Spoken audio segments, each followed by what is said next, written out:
Hi everyone, welcome back to my channel. কালকে তোমাদের মধ্যে আমাকে একজন মেসেজ করেছিল যে দিদি রেজিস্টারগুলোতে কি লিখবো।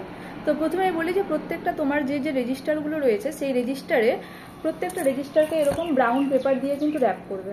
র্যাপ করার পর দেখবে যে এটা ফ্রন্ট পেজ। তো এই ফ্রন্ট পেজ প্রত্যেকের সেন্টারের বাইরে কিন্তু 6 লোগোর একটা মানে এই ফরম্যাট লেখা আছে। এই ফরম্যাট একটা বানাবে যেখানে 6টা লোগো থাকবে।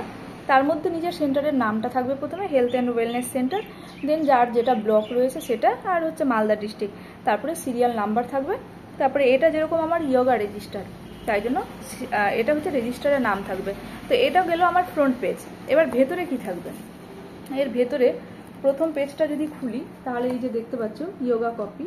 আর এই পেজের ডান দিকে এখানে দেখতে পাচ্ছ যে কি লেখা আছে।